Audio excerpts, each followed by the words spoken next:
This is Word of Mouth from NHPR. I'm Virginia Prescott. Most people don't mingle with the rich and famous. Instead, we may watch celebrities strut the red carpet on TV. We see photos of their parties in magazines or get a glimpse of their personal lives with their kids or in parking lot paparazzi shots. We're not likely to sit across a dinner table from Matt Damon or laugh over drinks with Madonna. But if you're determined, quick thinking on your feet, and brazen enough to sneak past security guards, you may have a chance. Charlotte Laws was recently named one of the top 15 most notorious party crashers in the world, and she wrote for Gawker about some of her tactics and triumphs. Charlotte, welcome to Word of Mouth. Thanks. So who knew there was a list of top party crashers? I was surprised myself. Well, how'd you get on the list? I have no idea. I mean, I have done this my whole life, and I did write a book in the 1980s about how to meet your favorite celebrity. So I assumed that had something to do with the researcher finding me and deciding to make me number 4 on the list. And I was quite honored, I must say. Who'd you beat out?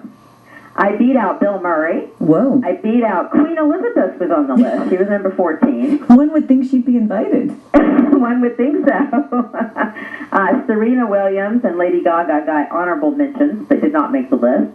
So I was really quite honored. Well, how did you get here? I mean, you grew up in Georgia. You say itself, it's not the celebrity capital of the world. What prompted you to start crashing celebrity parties?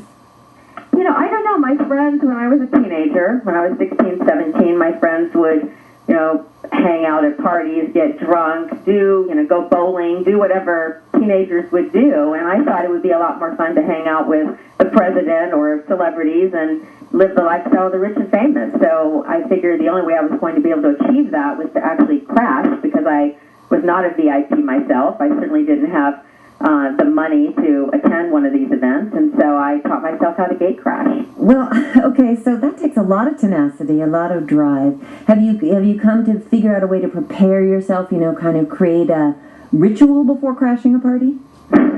No, I just kind of show up. I mean, there are times when I do something in advance to assure that I will probably get in, but most of the time I just show up at an event and then I start thinking about various ways to penetrate security. And when I began doing it, I actually crashed an audition to land my first movie role. And then the one and only celebrity who I'd ever actually been interested in was Tom Jones.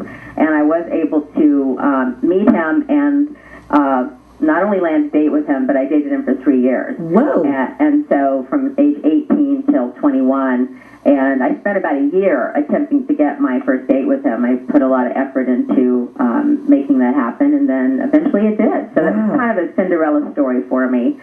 And as I got older, I moved to Las Vegas and then to Los Angeles, and I realized there were a lot of benefits associated with party crashing. It wasn't just something to do with for fun, but you could land interviews with well-known people for books or for articles.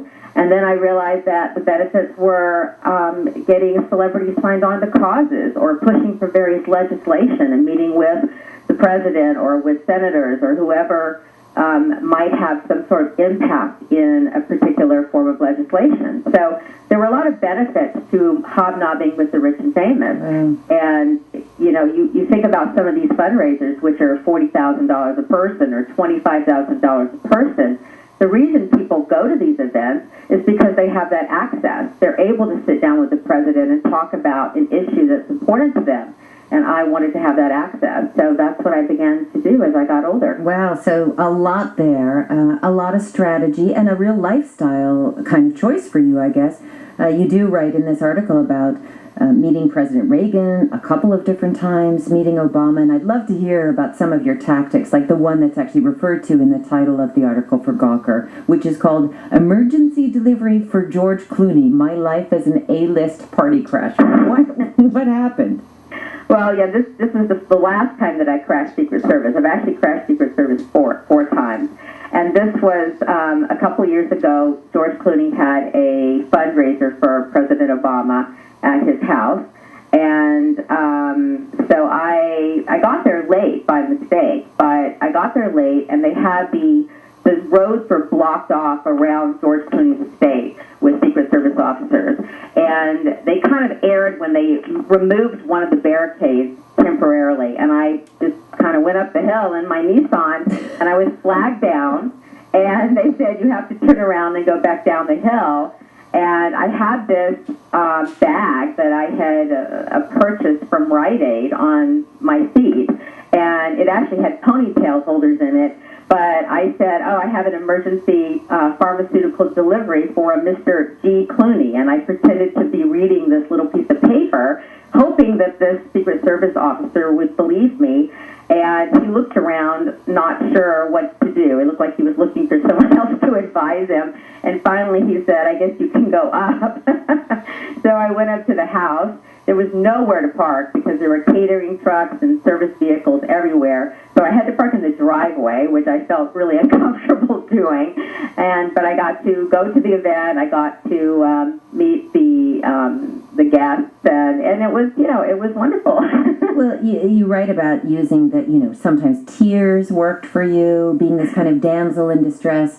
Did you ever feel guilty using your sexuality for access?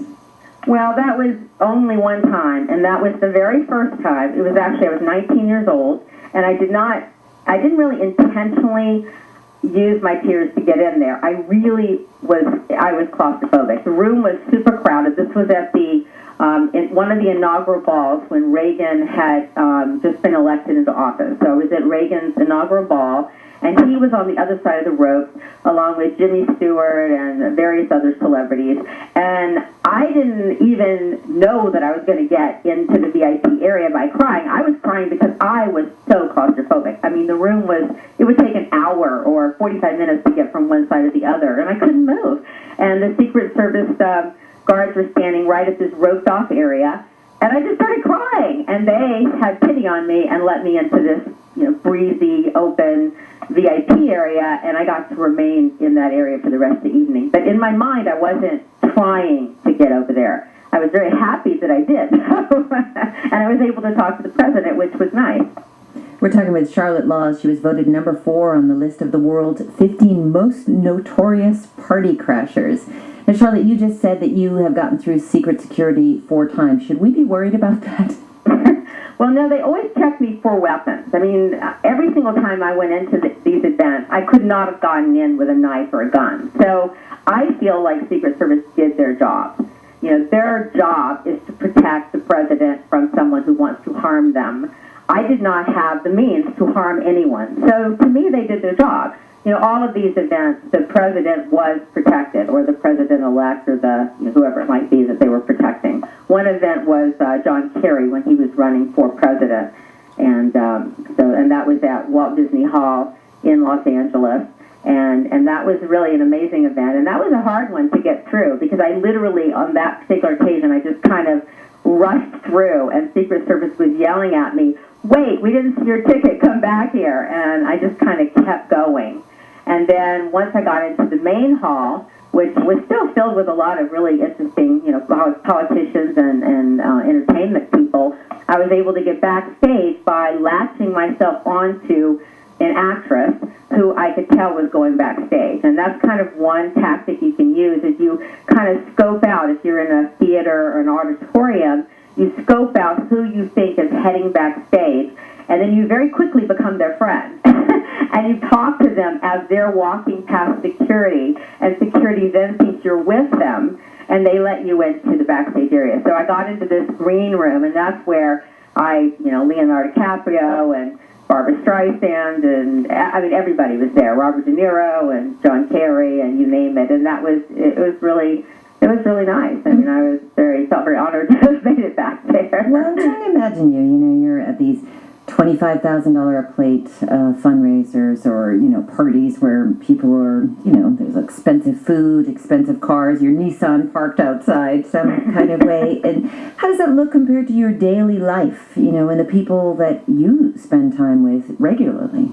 Well, I mean, I'm kind of a homebody, so I don't really go out a lot other than to things here and there. I mean, I spend a lot of time at home. I'm very much into tennis, and I have a court at my house, so that's kind of exciting for me. I have my animals. I have 9 chickens and 2 dogs, and we have people come over for dinner, but I'm not a person who actually likes to go to parties. That's what's kind of funny about this, is that I'm a party crasher, but I've never liked partying, really. I mean, I'm not a person who drinks alcohol. I've never had a glass in my life.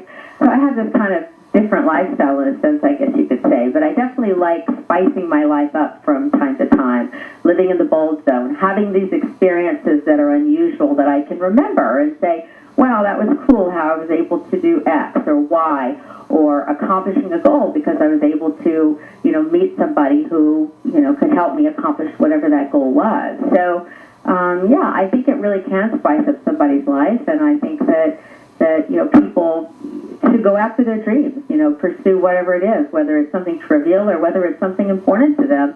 I encourage people to, pursue that, to, as I said, live in the bold zone. Well, Charlotte, thank you for speaking with us.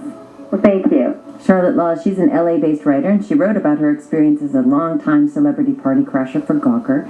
She's also author of a new memoir. It's called Rebel in High Heels. Now, there's a link to read her article, Emergency Delivery for G. Clooney, My Life as an A-List Party Crasher. It's at our website, wordofmouthradio.org. So for Charlotte Law's party crashing led to a career as a writer and a talk show host and an activist.